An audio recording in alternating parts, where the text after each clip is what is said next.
Bonjour. Dans son rapport 2019 de la médiation de l'assurance, le médiateur évoque la question du secret médical.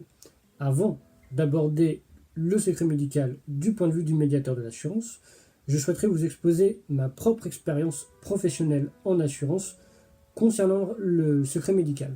Deux expériences fondamentales. La première en tant que juriste réclamation, la seconde en tant qu'opérateur de gestion.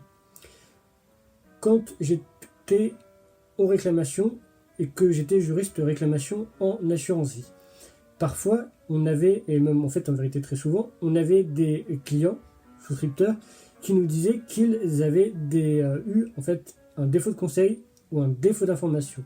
Généralement, défaut de conseil, défaut d'information, c'est plus de 90% des réclamations que reçoit une compagnie d'assurance. Parfois, certains, par contre, mentionnaient que la faute au devoir de conseil, le non-respect du devoir de conseil de l'intermédiaire, était dû à une pathologie du souscripteur. Et donc, dans ces cas-là, il fallait que le souscripteur démontre qu'au moment de la souscription du contrat, il était dans une situation de vulnérabilité et donc que l'intermédiaire avait fait ce qui s'appelle un abus de confiance.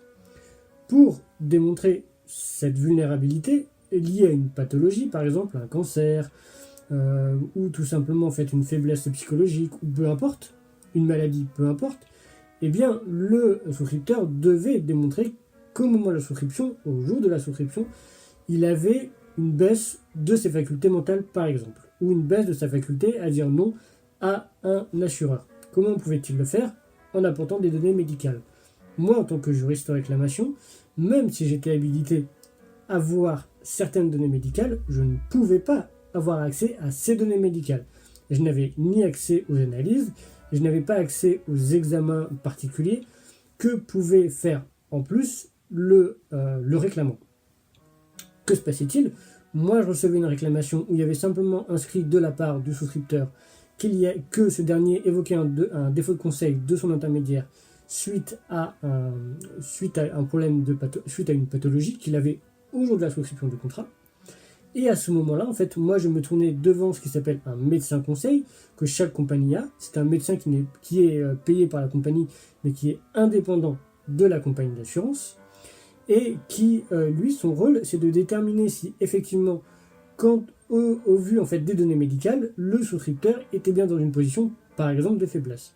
Et donc, moi, quand j'avais, par exemple, si je reprends mon exemple, si j'avais un souscripteur qui me disait j'étais dans une situation de faiblesse, pour un problème de pathologie, je transmettais la demande au service du médecin conseil qui, eux, prenaient à tâche avec le client pour que le client soit puisse faire des examens, démontrer, apporter des preuves qu'il était dans une situation de faiblesse avec des examens, des activités physiques, des données médicales tout simplement. Et c'est le médecin conseil qui disait, quand moi j'ai posé la question, y a-t-il une pathologie, sans préciser laquelle, qui effectivement provoque au moment de la souscription du contrat une vulnérabilité de la personne, lui devait me répondre simplement par oui ou par non. Je n'avais en aucun cas connaissance de la pathologie du client et en aucun cas je ne savais ce qui s'était passé entre le médecin conseil et le client. Si le client, dans sa réclamation, précisait par exemple j'ai été atteint d'un cancer du bras droit, j'avais des médicaments du XXY 948 qui me provoquaient des instants de grande faiblesse, moi je devais sécuriser le document, le coder, le confidentialiser et l'envoyer directement au médecin conseil. Je n'avais en aucun cas à lire le document de plus ample manière. Donc c'est pour vous dire à quel point en fait le secret médical c'est vraiment pris en compte au sérieux dans les compagnies d'assurance. Et là où je travaillais en tant que juriste réclamation, on avait même une bulle spécifique et qui était fermée à clé, qui était avec des vitres blindées. Et les gens qui n'étaient pas habilités au secret médical ne pouvaient pas accéder à cette bulle. Ça, c'était quand j'étais en tant que juriste réclamation. Quand j'étais en tant que gestionnaire des contrats d'assurance vie et épargne retraite, j'ai pu avoir accès à certaines données médicales parce que quand vous faites la souscription d'un contrat, vous devez parfois savoir simplement si la personne a des pathologies ou pas. Mais moi, je n'avais pas à savoir plus de choses, en fait. J'avais juste besoin de savoir si la personne avait une pathologie ou des pathologies ou aucune pathologie. Pourquoi? Parce que si elle avait une ou plusieurs pathologies, je devais transmettre la demande de souscription sur le point de vue médical, et plus précisément le questionnaire de santé qu'on fait remplir à tout souscripteur d'un contrat d'assurance vie, épargne et prévoyance.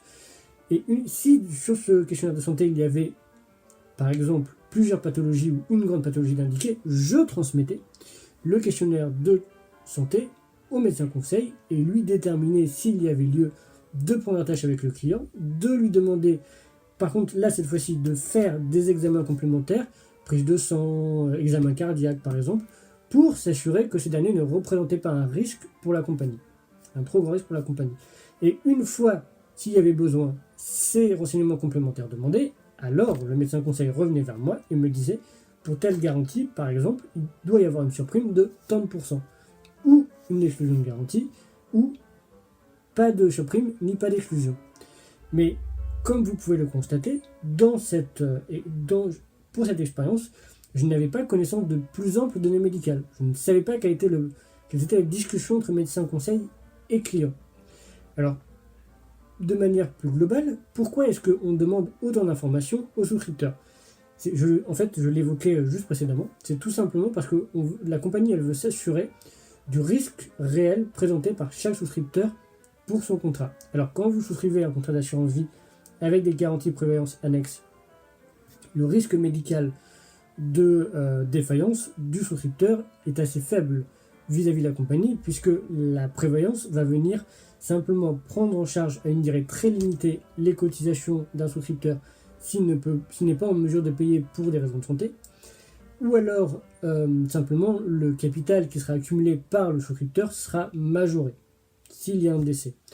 Mais comme vous pouvez le constater, en fait, ce qui est garanti, c'est un capital qui s'accumule au fur et à mesure du temps. Donc finalement, le capital, il est déjà là. Donc la compagnie, elle a peu de risques. Et c'est pour ça que certaines pathologies peuvent conduire le médecin conseil à proposer aucune surprime ou très peu de surprime dans le cas d'un contrat d'assurance d'épargne, mais à l'occasion d'un contrat d'assurance prévoyance, là, le risque il est beaucoup plus grand. Et donc la même pathologie peut conduire à une plus grande surprime qu'à un contrat d'assurance épargne ou à une exclusion de garantie. Parce que dans le cadre d'un contrat de prévoyance, c'est la compagnie qui s'engage pour un montant qui est beaucoup plus élevé. Elle peut s'engager pour 100 000, 200 000, 1 million d'euros. C'est pas comme quand vous êtes en contrat d'assurance épargne retraite, où là, le capital, il est là, il s'accumule au fur et à mesure du temps. La compagnie, elle a peu de risques. Là, dans le cadre d'une pure prévoyance, par exemple, dans le cadre d'une assurance emprunteur, prévoyance emprunteur, là, la compagnie, elle s'engage sur des sommes importantes. Et elle ne s'engage pas qu'une fois par jour, elle s'engage des dizaines de fois par jour.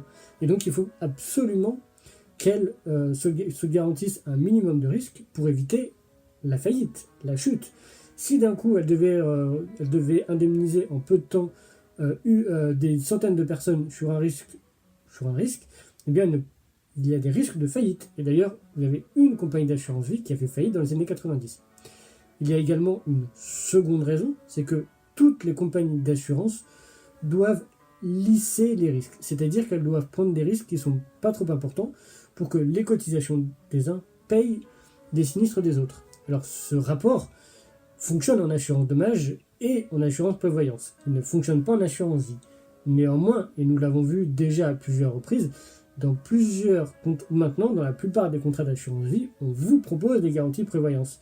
Ces garanties prévoyance doivent respecter la plupart des risques et des contraintes des assurances dommages. Et donc le lissage du risque. Tout simplement. Voilà, je voulais vous présenter vraiment mon expérience, mon ressenti personnel par rapport à ce secret médical. Et maintenant, nous allons évoquer ensemble le cas pratique du médiateur de l'assurance.